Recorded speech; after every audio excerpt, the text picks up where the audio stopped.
guys, welcome back to my channel. This is me again, Teacher Pauline, and today I will be discussing about social studies in early childhood education.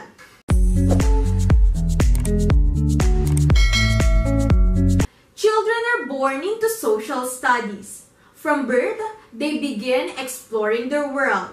At each stage of development, infant, toddler, preschool, and primary, children look around and try to make sense of their social and physical environments. They gradually learn more about their expanding community and eventually come to see themselves as citizens. What is relevant social studies subject matter? And what is useful approach for early childhood educators teaching social studies today? The answers to these questions depend, of course, on children's ages and stages of development as well as their childcare or school setting. Social studies, currently and historically, a field designed to meet the educational needs of society. It emerged at the beginning of the 20th century as a holistic approach to citizenship education, taking an integrated approach. Progressive educators such as John Dewey in the 1930s encouraged teachers to use social studies as the foundation for activity-based learning built on children's interest. Dewey maintained that learning involves a first-hand experience and draws upon many instructional resources beyond the textbook. He advocated child learning and teaching activities that begin with the familiar experiences of daily life. In farming communities, this might mean growing wheat in the classroom, observing the process, and documenting the progress of plant growth. In the city, children might study the work of the milk wagon driver and the chimney sweep. Another powerful influence on the child-centered curricular and instructional approach for social studies came in the 1960s with the work of Jerome Bruner. In the process of education, Bruner explained a spiraling curriculum in which a topic such as democracy is introduced to children at an age-appropriate level. It is evident in the scope of and sequence for social studies in the primary grades as defined by the National Council for Social Studies. Kindergarten, awareness of self in the social setting. First grade, the individual in school and family life. Second grade, the neighborhood. And third grade, sharing the earth with others in the community. More recently, while preserving the developmental sequence, the National Council for Social Studies organized social studies content around 10 large themes: culture, time continuity and change, people, places and environments, individual development and identity, individuals, groups, and institutions, power, authority, and governance, production, distribution, and consumption, science, technology, and society, global connections, and civic ideals and practices. Each theme guides teachers in selecting content or in deriving content based on child interest.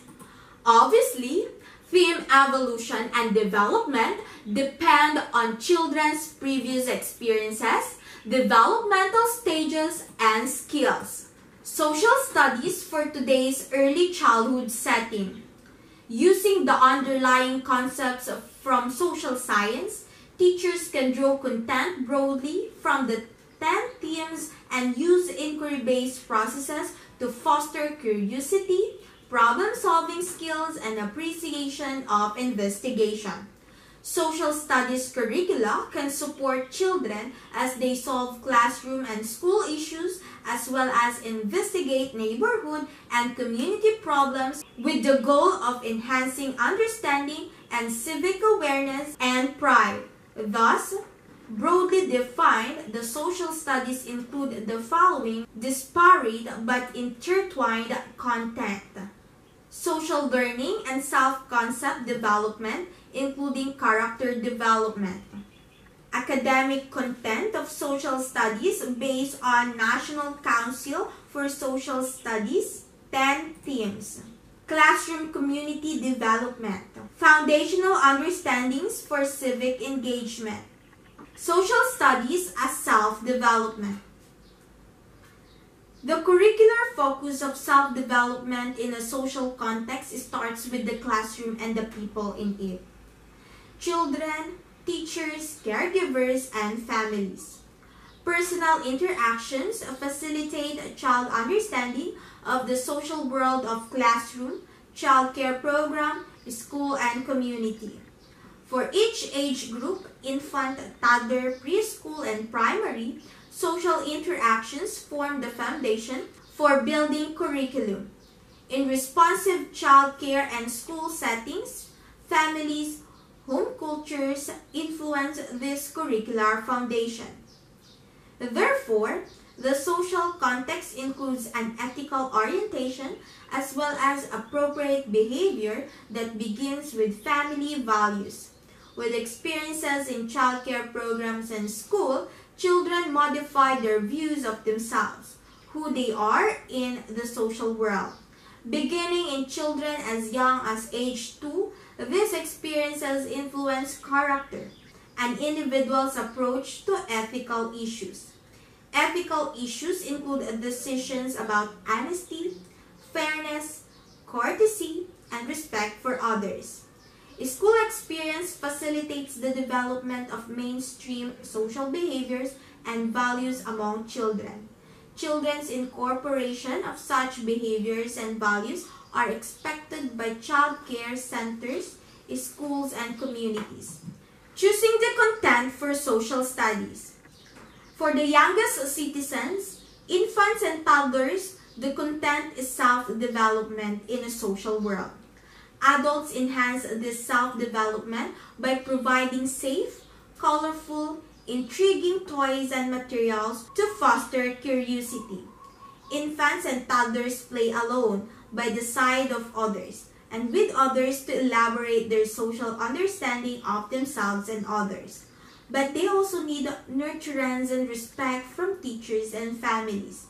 In these early years, teachers encourage respect for others and provide opportunities to learn about various cultures by singing songs and reading stories from various viewpoints and cultures, displaying pictures that reflect families in the community, and modeling an appreciation for all cultures and backgrounds.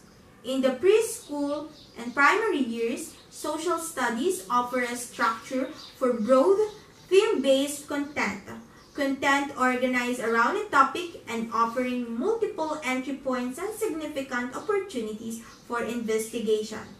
Choosing the processes for social studies.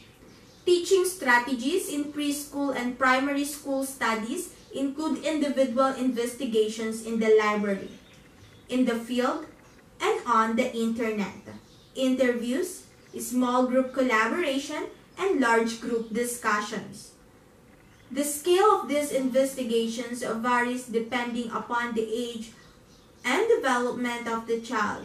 In thinking about the space, teachers should consider not only the room arrangement but also schedules and how the contents of bulletin boards, learning centers, and resource areas may be arrayed to encourage child discovery. Room arrangement. Traffic patterns match the activities planned. Learning centers are clearly set up and defined by topic, with appropriate space for the activities.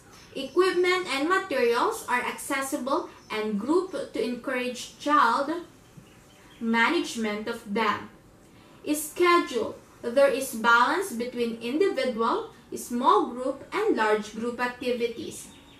Effective teachers know as they teach children to read, write, compute, and problem solve that they also must assist children in social or emotional growth, emphasize holidays that have community meaning, seek an anti-bias approach to values, collaborate with families, and foster the development of integrity in individuals and groups of children.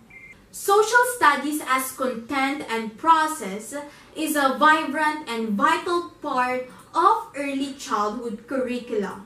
Social studies at the center of early childhood curricula offers the hope that the focus of education will be on the development of effective, efficient, ethical children who will approach their world non-simplistically and thoughtfully. With the help of good teachers, children will not only absorb the content that focuses on citizenship education in all its permutations, but also learn how to learn and how to consider multiple perspectives. Thank you for listening. For more related videos about this topic, don't forget to subscribe to my channel. Bye!